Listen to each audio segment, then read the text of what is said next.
E aí, quando cai um prédio, por exemplo, eu quero que você entre lá na situação de 13 de maio, não é? 13 de maio é uma rua que tem aqui no centro do Rio de Janeiro, onde desabou, o termo correto é esse? Desabou, foi desabou. Aquilo Desabou ali foi um prédio de quantos andares? Ali. Foram poucos, não foram muitos, não foi uma torre Mas gigante, era o quê? Uns 8, 9? Por aí. O que aconteceu ali depois foi provado, né, pela perícia, que fizeram uma obra num determinado apartamento que danificou a estrutura do prédio. Isso virou até depois uma lei, né? A única vantagem dos acidentes é que alguém pensou... Deixa um aprendizado. Exatamente. Pensou no que pode acontecer, virou uma lei. Lei quis. Mesma coisa. Sim. Né? Essa também virou uma lei. Se você for ver, por exemplo, se você quiser comprar esse apartamento e quiser fazer uma baita reforma dele, você tem que chamar um engenheiro para ele provar para o condomínio que você não vai abalar nenhuma estrutura que pode comprometer teu prédio todo. Isso aqui é terceiro andar, não é? O cara mexeu na coluna, então, foi? Ele mexeu numa coluna que não precisava. Agora, isso aí não é o básico, mano, Walter? De qualquer um que vai fazer uma obra, não mexa na coluna, não? Cara, não é não. Sabe por quê? Porque lembrar que o básico seria a gente pensar em construir um prédio novo e agora você tá vendo aquela coluna ali, ó. Aquela ali não pode mexer, não. Mas o prédio já era antigo. Então tem várias reformas. Sim. Ele tem vários remendos. Aí então aquilo ali que a gente julgava... né, a coluna. Exatamente. Aquilo que a gente julgava que era daquele jeito já não é mais. E era uma sala comercial pequena, não era? Era de sala de comerciais. Tá, então o vamos que lá. Não impede de gente morando. Pra quem não tá entendendo nada que nós estamos falando, pessoal que não é do Rio. Tinha um prédio... Era um prédio no centro da cidade. Como centro, todo o centro muito da cidade. Centro mesmo. Como todo o centro da do cidade. Lado ali do Largo da Carioca. Do lado do Largo da Carioca. Do largo do Teatro Municipal. Do lado mesmo do Teatro Municipal. Que de uma hora para outra, desceu. Desceu e aí... De manhã, não foi assim? Foi bem cedinho? Começou o dia, todos os jornais mostrando. E aí começou aquela situação. Deu sorte, que porque estava teoricamente mais vazio do que poderia estar. Por conta do horário cedo, né? Exatamente. Mas desmoronou. E aí, né, vamos para mitigação. Vamos chamar o Corpo de Bombeiro. Chamou o Corpo de Bombeiro, as primeiras viaturas que chegaram lá, faz-se todo aquele circo, aquela coisa toda, monta-se a estrutura, uma baita estrutura de socorro, pessoal extremamente especializado, vai uma equipe que é responsável por desabamentos e começa a mitigar o processo. Infelizmente, várias pessoas mortas, aquela coisa toda, e é difícil você mensurar quantas pessoas estão dentro do prédio, quem são aquelas pessoas, né? E tudo isso aí. Cadê o porteiro? Cadê os registros? São quantos prédios? São quantos apartamentos? Quantos estão vazios? Quantos não estão? Tudo isso demora pra caramba, é uma baita demanda. E, bom, descobriu-se lá aquela coisa toda e começou a remoção de cadáveres. Né? Ainda, primeiro, pensando diferente de Petrópolis, que foi um desabamento seco, como eu tinha falado. Existe a remota, mas existe a real possibilidade de pessoas ainda estarem nos locais, nas suas células de segurança. Que foi o exemplo que você deu aqui, por exemplo, se ficasse embaixo de uma mesa e tivesse uma estrutura que desse um vácuo, né? E tiveram pessoas que foram salvas nessa situação, sempre tem, graças a Deus. E o negócio foi lá. O que eu recebi de incumbência? Quando eu estava achando que eu ia para lá, porque foi no outro dia, né? Já tinha passado um dia, 24 horas mesmo, que foi de manhã. A coordenação falou assim, cara, você vai pro IML. Eu falei, IML? Você vai pro IML, porque você vai cuidar, você vai fazer a prevenção da saúde dos parentes que vão reconhecer as vítimas. Que as vítimas estão num estado muito deplorável. Então, você imagina que você vê um pai seu esmagado, né? Quem não tem ideia, acha que quando você desmorona, até a areia fininha, aquela areia de obra, que a gente tem aqueles montes de areia na rua, quando tem um cara...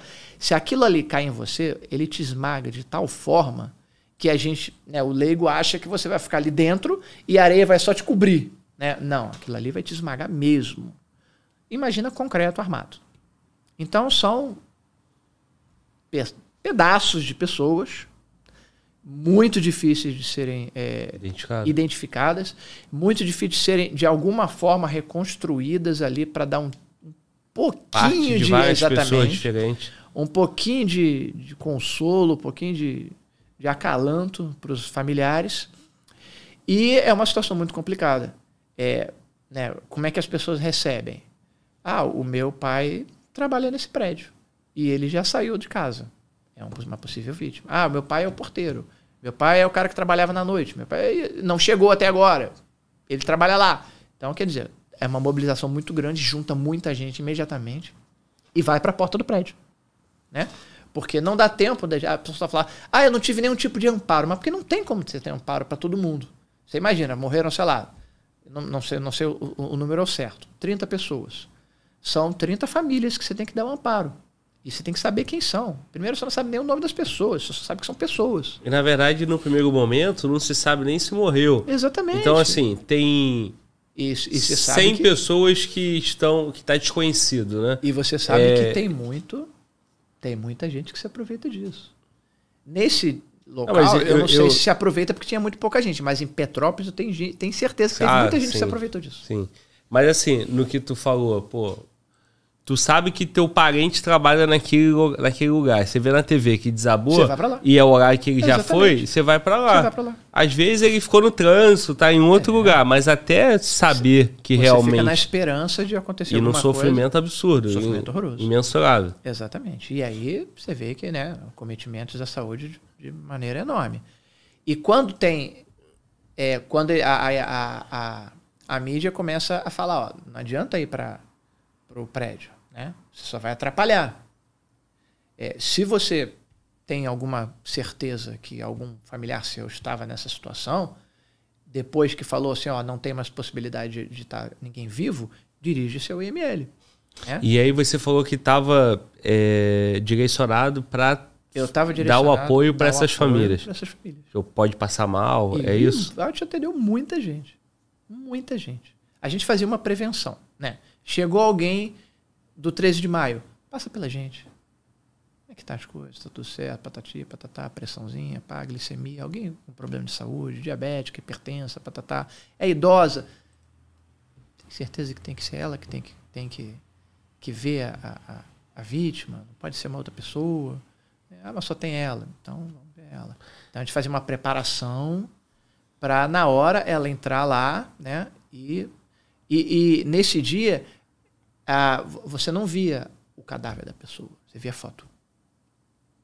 Eles não botaram as pessoas em pedaços aqui. Botava foto, tipo assim, essa tua tatuagem aí. Tem um braço aqui com essa tatuagem. Você reconhece essa tatuagem? É isso aí. Era nesse nível. Foto de parte para não ter que mostrar. Exatamente. Tudo foto. Foi tudo foto. Parece bacana. É menos traumático. É menos traumático. Mas no local lá, então eu não fui. Tu não pegou a missão de ir para lá? Não peguei. Não peguei. Mas lá no IML você viu... No IML direto. Entendeu? Todo mundo. Entendeu? Todo mundo. A gente ficou 2 ou 3 dias no IML. IML, ali é um local que não tem alegria, né? Inclusive, eu aproveitar aqui para falar, quinta-feira nós vamos receber um colega do IML, então esse conteúdo pesado, tem coisas que, né, algumas pessoas conseguem ainda rir, conseguem viver ali, né? Os caras passam 30 anos ali, né? Então, da mesma forma que no mar, né? Você falou o quê? Que é o mar para afogado, não é isso? Mar de afogado. Mar de afogado. Então, eles também conseguem tratar aquilo como um trabalho como qualquer outro. Mas é pesado, né? E aí, você acostumado com, né, tua carreira, tua atribuição com tragédia de salvar, chega ali no ML e vê partes, né, de um drama desse aí, né? De um caso desse. E eu achei que foi mais pesado, sabe? Porque as equipes de saúde que foram para lá pouco trabalharam também. Porque é aquilo que eu te falei, é muita gente morta, né? Pouca possibilidade de sobrevida. Pega 2 ou 3 ou 4 no máximo. Ali eu peguei todo mundo. Todo mundo. Aí eu te pergunto, cara, e muita gente fez essa pergunta, como é que deixa chegar nesse ponto de um prédio desabar, cara? O que é essa estrutura? Tu falou que foi a questão da obra, né? Mas é como se fosse, porra, um jogo de... Mexeu numa peça, caiu todas as varetas ali. Exatamente. Aquela brincadeira do castelinho de carta, né? Que tira um e acabou. Exatamente. Não foi nem questões de... Não foi climático, falta climático ou falta de manutenção da estrutura. Volta a falar, né? É um somatório de coisas, né? A gota que encheu o copo exatamente. foi se fosse um prédio 0 quilômetro, 0 bala, 0 bala, muito provavelmente ia comprometer alguma coisa, mas deu merda aqui, vamos de alguma forma melhorar. Mas como já estava uma estrutura bem debilitada, uma coisinha exatamente, a copinha. Aí a gente passa aí pelas ruas e vê aqueles prédios cheios de risco. Tem. Cheio de rachaduras e o prédio está lá normal, as pessoas estão morando. Cara. Que tem aquela parte, aquela fiscalização, né? Não sei, manutenção, que eles vão botando um jet assim, né? Que é onde tem que fazer... Mas não necessariamente é porque tá rachado, mas é um ponto que o profissional vai lá é muito complicado e sinaliza. Dá medo, né? Dá medo. Aqui no Rio tem o balança. O balança, mas não cai. É o nome. Que não cai, né? Graças tá ali até hoje, igual a torre de Pisa lá, ele tá inclinado, mas a estrutura tá ok. Ele tá firme. Funciona daquela forma. Funciona, segundo os laudos lá, né? Ninguém perturbou. Mas você não moraria lá, né? Pois é, cara. Eu sou suspeito, porque aquilo, cara, o bombeiro, a gente vê longe, né, cara? Eu sou chato. Eu sou aquele cara chato, né? Pô, tem certeza, mano? Tu vai mesmo? Pô, cara, olha só, faz isso não, cara. É um chato. Alguém assinou o laudo dizendo que tá ok, né? Mas, porra, pra que eu vou, né? Alguém assinou o laudo lá da pista, que é a ciclovia. Alguém assinou. A linha Maia. Assinar laudo, cara, é mole.